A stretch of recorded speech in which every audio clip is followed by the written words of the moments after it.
What are we talking about today? We are talking about why we're dealing with product shortages. And why houses are like cell phones. Cell phones. Yes. This is new to me. Why are houses like cell phones? So Carrie Mulcrone, one of my favorite people ever, told me this week to help explain things in the housing market, to talk about things that people might be more familiar with. So have you had to shop for a car this year? I did actually. Okay. So how many cars were on the lot? Not a whole lot. I drove down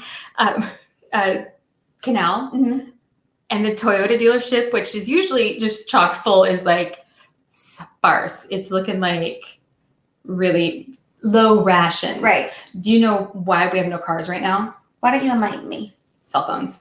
So cell phones, laptops. When COVID hit and everybody had to work from home, Okay. what are the first things they bought? New laptops? New laptops, new cell phones, new webcams, things that needed semiconductors. Now, when the world shut down, everybody who was going to buy a new car, guess what they didn't do? They didn't buy a new car. They spent it on these other things. These other things that they needed to work from home with. Yeah, and their income is uncertain. So new car manufacturers canceled all their orders for semiconductors. Now, I don't know, I'm not down with the techie lingo. All I know is semiconductors like the size of a quarter, and that it's like the pituitary gland of the brain, like it makes everything work. Okay. Like it just, they need it, it gots to have it. So when things started to pick up and there was this huge demand for cars, then car manufacturers came back and said, hey, we need those semiconductors. And the semiconductor manufacturers were like, oh, just kidding. We diverted all of our resources to cell phones and laptops and other technology that was being purchased. Oh, nice. So now there's a huge back order on cars. On cars. Yeah. Okay. So then you have me, who I was like grumpy because I had to wait like an extra 6 weeks for my car. There are people who waited 6 months.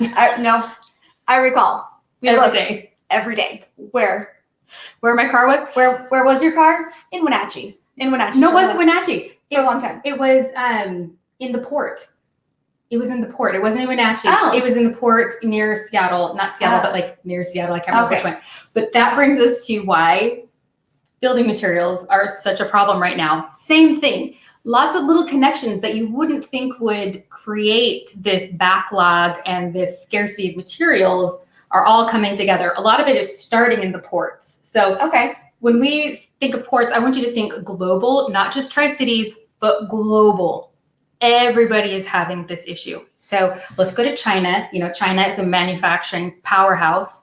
They are having a very hard time getting people, I guess we don't call them sailors anymore, seafarers. Seafarers, okay. Which feels a little old-timey to me. It works for me. I want them to have parrots on their shoulders. Anyway. They're not pirates. Not pirates, Kelly. You can still be a seafarer and love parrots. Okay. All right. We'll go with that. In my Lego city, yes, I have one because I'm that kind of nerd.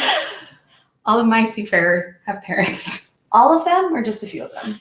All of them is a lot. That's a lot of bird stuff to clean up. Most of them have parrots. Anyway, the seafarers of China, they're experiencing a really huge decrease in people applying for these jobs. They don't want them. They do not want the job. And that comes from the paranoia of COVID-19. So across the world, these folks are manning the ships, getting the supplies there, and each country is handling COVID-19 differently.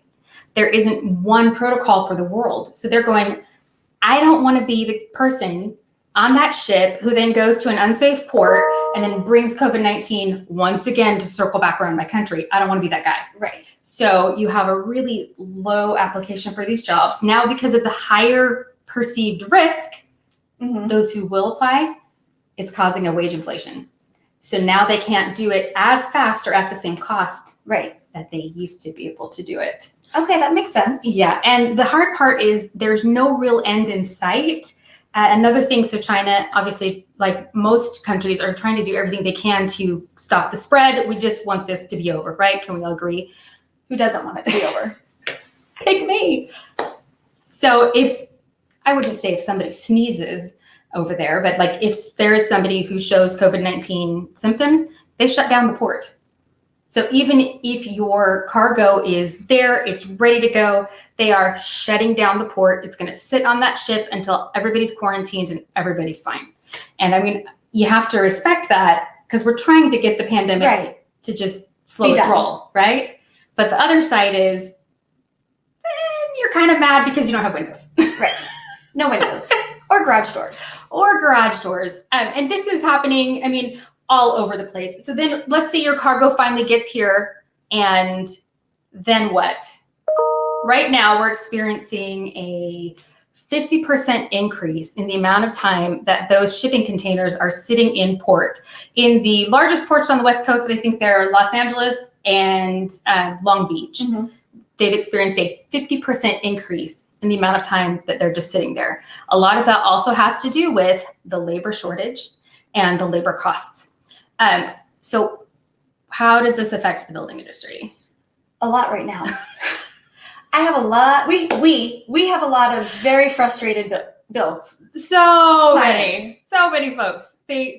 You have buyers right now. They're experiencing what we're calling buyer fatigue. So you and your realtor, we've made 20 offers on 20 different houses, and we've lost out to investors and people who have cash offers and, everything under the sun, people who are willing to waive their inspection contingency. Like it's been cuckoo bananas, right? So you're having buyer fatigue and you're like, I just want a house. So you decided to go with a builder to relieve some of that stress, only to find there's a whole brand new, different kind of stress to come with it.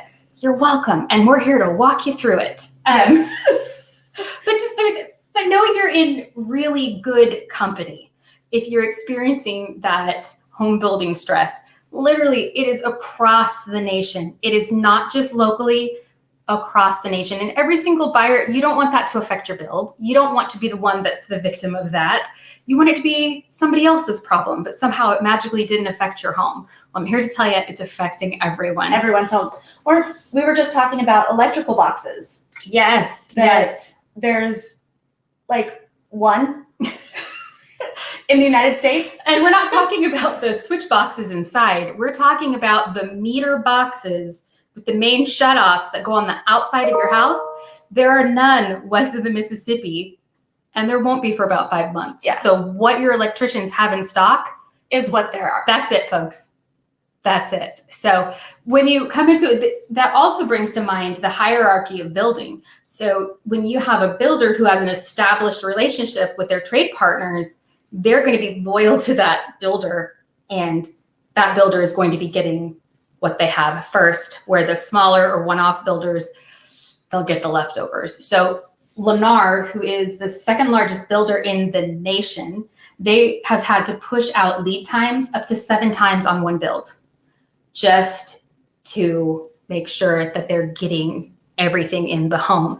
And that's the other thing is it's really unpredictable. Mm-hmm. I mean, we're experiencing that just in real estate right now, that you'll have one house and won't affect it all. Yeah. All of the windows came on time. All of the garage doors came on time. All of the tile was available. I mean, there are those unicorns that it just, for some magical reason, it didn't touch. All of those orders came in.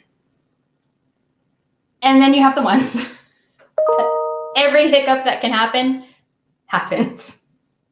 So in the industry, I guess the way to put it is a lot of folks will think of building in terms of Home Depot or Lowe's. Mm-hmm. And they go, well, I was just at Home Depot and they have windows. Right. I was just at Lowe's and, they have boxes. It takes a lot more than what Home Depot or Lowe's has in inventory to supply a builder, but also what they have there might not be up to the builder's quality. So each builder has their own set of standards. I'm fortunate enough that I represent a builder that has very, very high standards. And of the 50 window manufacturers that they looked at to try to help alleviate some of this backlog that we have, only 3 were maybe up to their standards. And that's because they have very exacting standards. They're not here to just like crank them out as fast as they can. Well, New Tradition Homes is Energy Star certified. Certified. Yeah. So that means that they have a third party coming in, making sure that they did everything they were going to say. So, you know, it's not just what's available at Home Depot. No. So I hope I can share this somehow in the comments below, but I have a wonderful chart that talks about what builders are looking for across the nation. And I'm just really excited. So there's been a almost 300 increase in searches for wood windows, wood framed windows, a 100% increase in searches for vinyl siding. There's like no vinyl siding anymore. And I'm really excited because we don't use those in the Tri-City. Nope. We're too dry. Wood windows dry out, and our wind will just blow that vinyl siding right off. So most builders don't use those because they can't warranty it. But when it comes to the rest of them, every builder in the Tri-Cities is in the same box. Vinyl windows, paint windows, storm windows, all of those are all things that every builder is struggling with. I did read a good report about tariffs. So we have lifted the tariffs on European steel. Okay. Which I didn't know that was a thing. So that's why I read, because there's way too much I don't know. Which is surprising because you know a lot about everything. Never lost it to Real Pursuit. A little bit about Never. just everything. Yeah, you're welcome. Thanks, Papa. But so apparently there were tariffs on European steel. Okay. And now there isn't. And the reason that they did that was to prevent inflation. So guess what? If you pay more for your materials, then the houses cost more, which feeds inflation, feeds demand, all of that super fun stuff. So what can buyers do right now? Not yell at Diana. Right? They can. That's what buyers can do. They can have a friendly tone in their voice. She's having a really hard time. So those who don't know, Diana is my right hand. I call her Diana the Magic because she's my assistant and fantastic and does all the things, but she's been attacked a little bit lately. Patience is a virtue. And just remember that your builder isn't doing this to you. Your builder is doing the best that they can with the materials and the labor that they have available. If they don't have it available, they can't materialize it out of thin air. That's one thing. I mean, if I had a magic wand. Oh, it would be beautiful. If I had 3 wishes, 2 of those wishes would be garage doors and windows, just like a golden goose. I want a goose that lays windows. That's what I want. Amen. Amen. I would pay so much money for a goose that lays windows. So the glass half full is that in this chaos, you're secure in the knowledge that you're going to be getting a home, that eventually a home will materialize. It might take longer than you'd expected or hoped, but you will be getting a home where your compatriots are still riding the sea of multiple offers. And it's not a comfortable place to be. I've represented enough clients in resale right now that I'm right there with you. I get how frustrating that is.